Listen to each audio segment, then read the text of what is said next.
Hey, Hawkeye fans! Chad Leistikow of the Des Moines Register with Tyler Tachman of the Des Moines Register. Tyler, Hawkeyes defeat Utah State 24-14 in Saturday's season opener. Let's get right to our Hawk Central post-game podcast. I believe you were in Kinnick Stadium, were you not, 2 years ago, covering Indiana at Iowa, I right? was. Yep. And 2 years later. I don't know if you remember this, but Iowa scored like boom in that Tyler game. It was like, Goodson. yeah, Tyler Goodson I around the do right hand. remember. Yep, I So do. kind of relived that today. The Hawkeyes get off to a fast start and then petered the finish. But let's start. Where do you want to start? Do you want to start with the fast start or the lousy finish? I think the fast start, I guess. Maybe there's just the offense in general. I think that obviously being one of the big storylines heading into the season is what is the offense going to look like. In the first two drives were like incredible in terms of how good Iowa looked. Like it felt like so much of what Iowa wasn't last season. It was fun. There was some creative play calling, opened it up. The touchdown pass to Seth Anderson, and then you go for it on fourth down, and Cade McNamara hooks up with his, former Michigan teammate Eric All. It's a nice little storyline, and then felt like it just kind of fell off of a cliff for the second and third quarters, just not much rhythm. And I wrote about this, and they finally got another touchdown in the fourth quarter, but it wasn't the greatest offensive performance. But I think that if this is what Iowa is going to build off of, is if this is the foundation, I don't think it's a bad place to start. I think you could obviously kind of let past frustrations seep into how you viewed this game. But you also have to understand that Cade McNamara hasn't played a meaningful snap of football in almost a year. A lot of these receivers are new. There's a lot of new faces.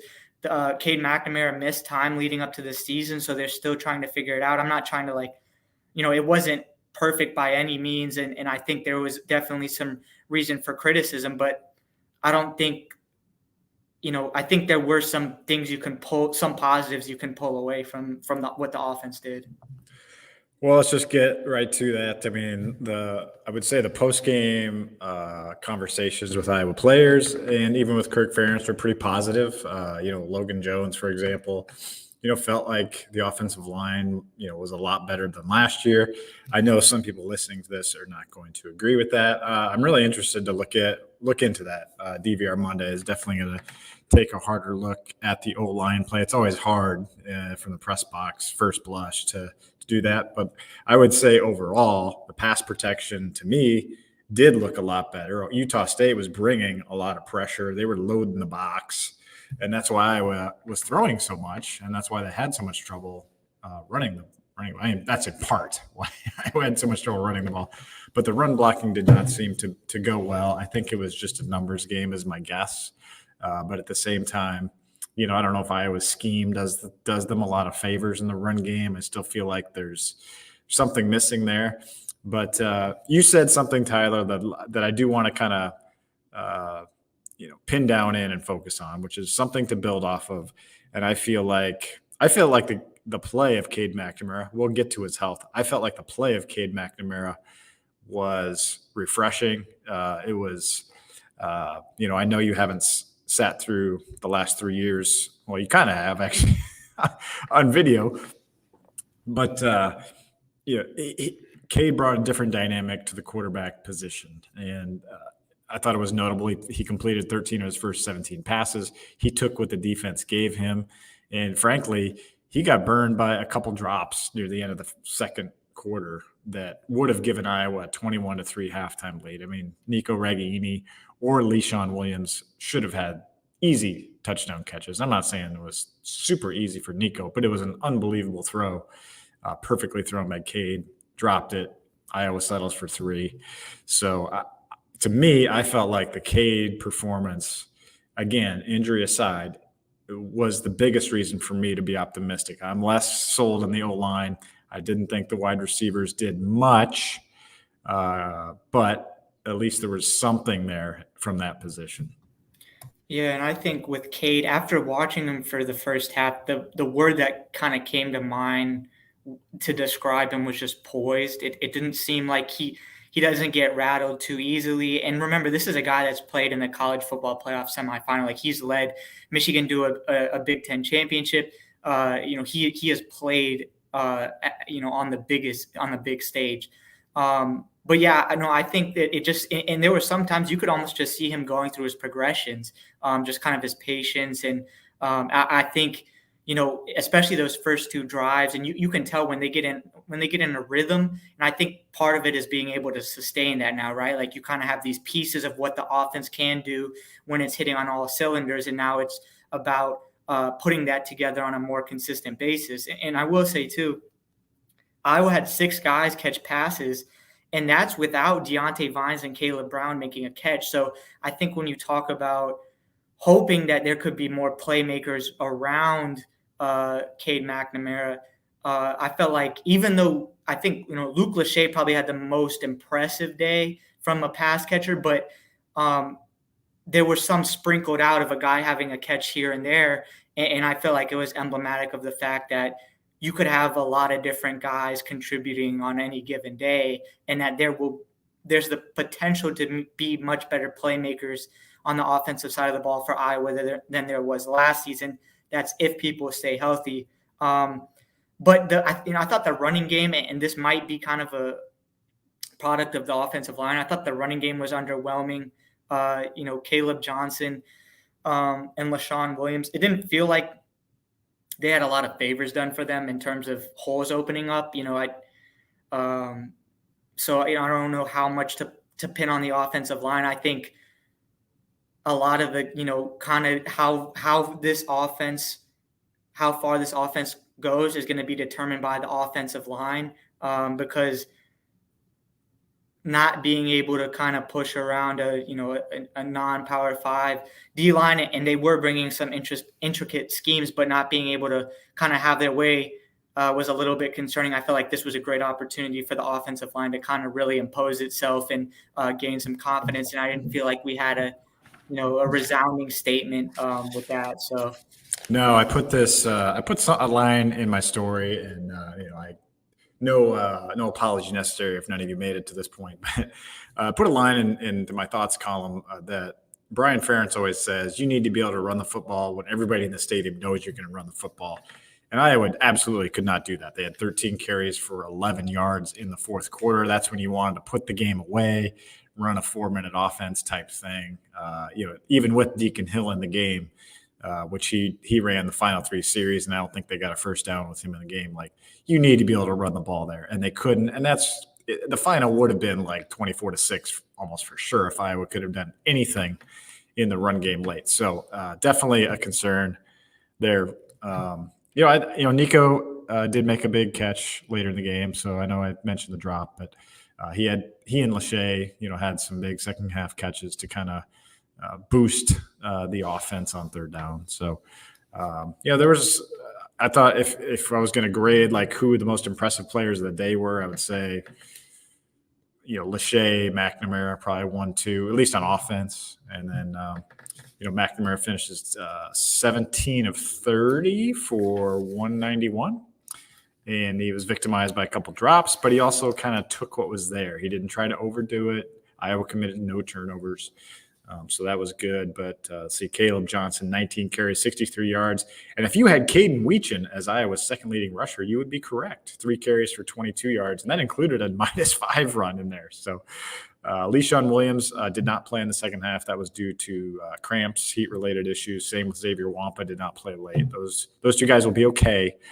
Just had cramps late. Koena Entringer replaced Xavier. So not much more in offense, honestly. I mean, I guess last thing I'll say is I was happy for Seth Anderson.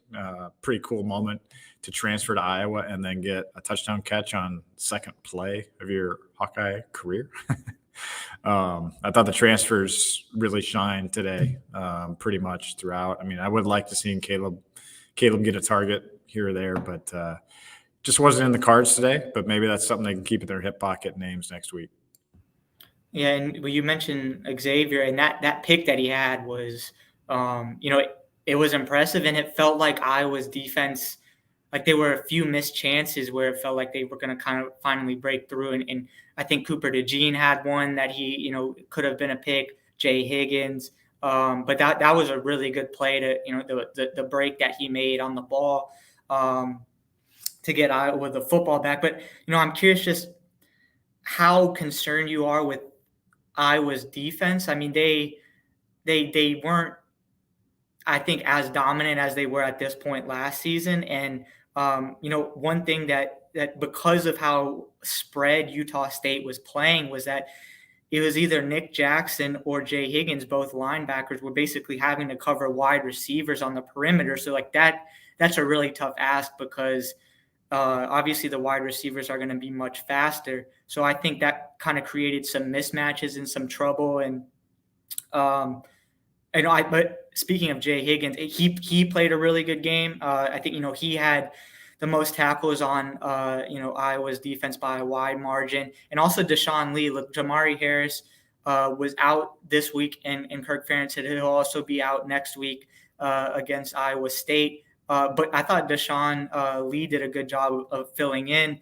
He's a redshirt freshman, so this was really, really meaningful experience for him. I thought he did a really good job, filling in, and likely going to be needing him again next week as well at Iowa State. So I thought those were kind of a couple of the key highlight guys on defense, but it did feel like they, I was surprised by some of the headway that Utah State was able to make. It a lot of times Iowa, you were mentioning how Iowa defense is very bend not break. But it felt like they were able to kind of make more progress than what I was expecting. It felt like kind of that the fast tempo and really spread was able to cause some issues for Iowa's defense. So just kind of what are your thoughts on that? And are you concerned at all? Based on what you saw. Not really concerned, I would say. The only touchdown of the game for Utah State was a 3-play, 70-yard drive that took 31 seconds against Iowa's backups. I mean, they threw the backups in there up 24-6 with a couple minutes to go, and that's when they went down the field. There was a late hit involved there. If Iowa kept the starters in, or if the offense even just held the ball a little bit, I mean, it would have been a 24-6 final. And they dropped a couple interceptions. Jay Higgins and Cooper DeJean both had a shot at some picks, and then Deshaun Lee actually had a pick and then was wiped out by an offside. So I'm glad you mentioned Deshaun. I thought he was one of the stars on defense. I know you're planning maybe a piece on him later in the coming days here, but he will play next week because Jamari's out with a 2-game gambling suspension, as we reported earlier today. And Chris Reams is the other Hawkeye facing the gambling suspension, but that's not really a factor. So I wouldn't worry about that too much. And that is it. I mean, besides Noah Shannon. So Iowa kind of gets out of the gambling thing now. We move ahead with the guys that they have. And will they have Cade McNamara next week? Obviously, he's going to play. They made the decision to get him out of the game. With 8:24 to go, something like that, and gave it to Deacon Hill, and just did not do much. And so that's where I am, Tyler. And my post-game column, which just posted, so please check that out, because I was actually pretty happy with that one. I didn't love my thoughts column that much, but I like the Cade column because it reminded me of C.J. Beathard in 2015. What they went through that season with him being injured the last half of the year, barely getting to game times, not getting a ton of practice reps. He was a first-year starter as well, even though he had been in the program. So they kind of had to just make it happen week to week. And I just feel like we're going to be on injury watch, or like, hey, how you feel? He's going to get tired of these questions. We're going to get tired of asking them. Fans are going to roll their eyes and want updates on every single day. But it's just going to be – he's going to be injured, I think, until he's not. And I just don't – there's just not time to heal at this point. So, because he clearly re-aggravated today. I mean, there's no doubt about it. He didn't really say much about that, but that's absolutely what happened out there. So you just hope that you hope that he's able to make it to game time. You hope for his sake he's able to do some of the things that he can do, because he he wasn't able to move as well as he could. I would say he probably looked maybe 75%, be my guess today. So not ideal for the Hawkeye offense. And that's why I think how the importance of Iowa's offensive line and just protecting them, because it feels like we're only one game into the season, but it feels like so much is on the shoulders of whether Cade is just able to stay healthy, because behind him, you feel like you have a lot of uncertainty with Deacon Hill and not having a lot of game experience. Joe Labus missed a lot of the lead up to this season. He was out there warming up and stuff today, but it just feels like it might end up being a situation of like last season where you don't, just the real inconsistency of quarterback play if Cade McNamara isn't healthy. So I think right now, maybe the number one important thing in Iowa's season is keeping him healthy. And that means that Iowa's offensive line, which was already kind of a big storyline heading into the season, becomes even more important. So, yeah, I just think, like you said, I wasn't overwhelmingly impressed by the offensive line today, but I think it's kind of, you could put that in a similar perspective of the offense of like, if this is the foundation that they're going to get better on, then I don't think this is a horrible starting point. But if this is going to be the start, of a line of inconsistent performances or struggles or, an inability to run the ball, then I think that causes a lot more concern. Yeah, I think what you wanted to see if you're a fan today is the type of rushing game that Wisconsin had in a 38-17 win against Buffalo. Wisconsin, runs 35 times for 297 yards in that game with some big plays in there, but still. And then Tanner Mordecai was just kind of so-so passing 22 of 29, 182. But that's kind of who you're comparing yourself in the Big Ten West. So it's just you just need to be able to run the ball. So that is definitely the number one concern. And I feel like that is reflected in the 3-word headlines. I feel like the tone of these headlines are mostly negative and mostly surround the offense. So we'll just pick out some of these and react to them. Hawks 22 says very, very underwhelming. Sean Welsh says typical first game. CR Hawk fan, promising first quarter. And then optimistic pessimist says not feeling good. So that's kind of a little sampling of some of the early days. And I'll just throw one other one in here just for a laugh. From Hollywood Hoser says Nebraska still sucks. I get the frustration and look, obviously this is my first game, covering on the beat. So I haven't been around for the ride as long as people watching, and I understand, the frustration kind of seeping over from past seasons. And but again, I think that there's a lot of new pieces on this offense.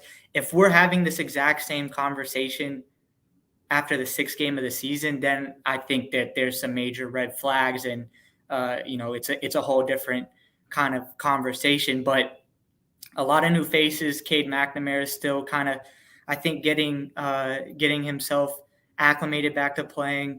I think there was enough flashes to me, especially those first 2 drives, especially with a couple of the plays that Luke Lachey made in that 4th quarter touchdown drive that set up the Caleb Johnson touchdown run were just huge. But I think that there was enough. I saw enough to at least strike a little bit of optimism and not be because look, in a reminder of where Iowa was at this time last season, right? They won 7-3 without scoring a touchdown. It took them to game 2 to score a touchdown.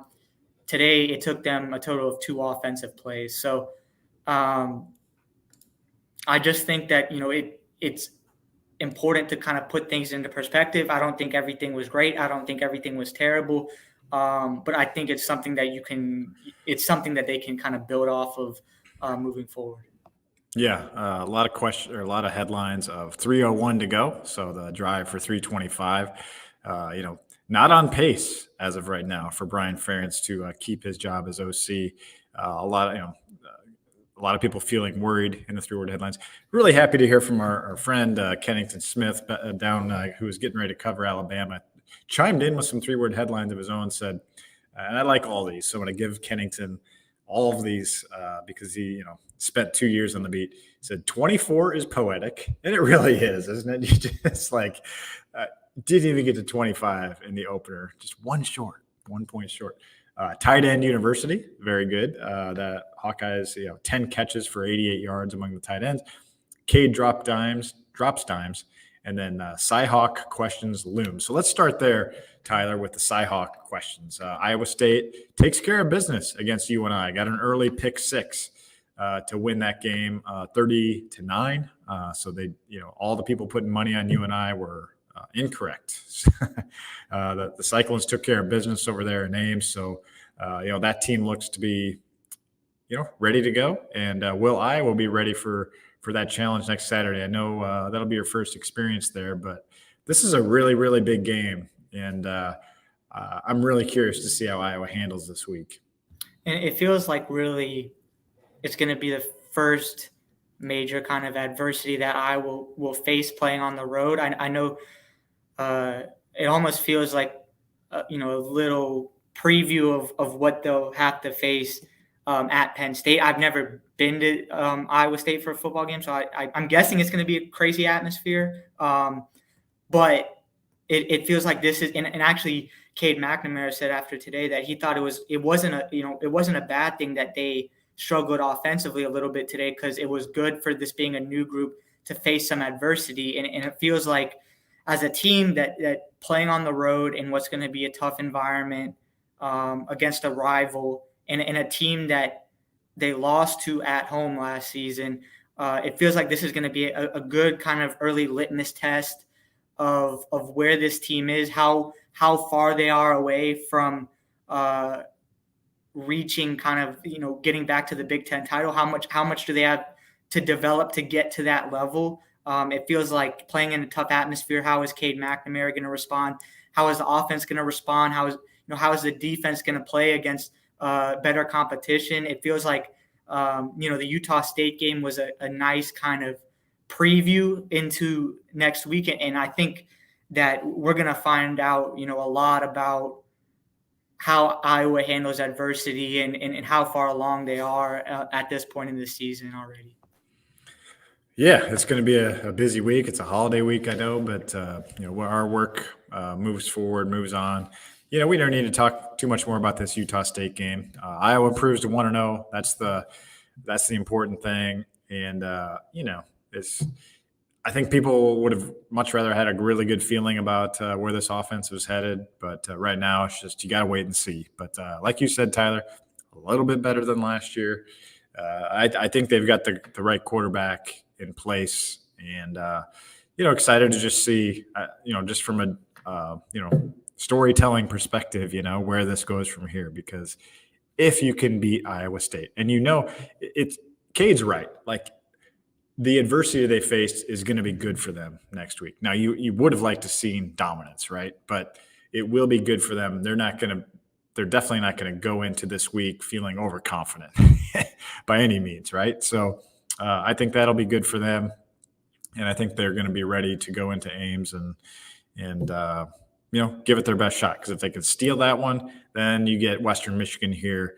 Maybe you can breathe a little bit, and then take your shot in Happy Valley. So any final thoughts? Tell the folks what you're writing, what you're working on. You got a mailbag on the way as well. Yeah. I basically just wrote about the offense, and I kind of gave some of my thoughts verbally of what I wrote there. So I guess the last thing I'd add is I'm interested to actually see how Utah State's season ends up, because I was actually impressed by them. I thought, given they almost had 60 newcomers, I thought that they played well. I thought they changed up looks on defense with some a variety of looks. I thought offensively their up tempo could give teams some trouble. So I'm curious to kind of see, looking back on this game, if this is going to end up being one where you look at it as a better win than you would have thought because of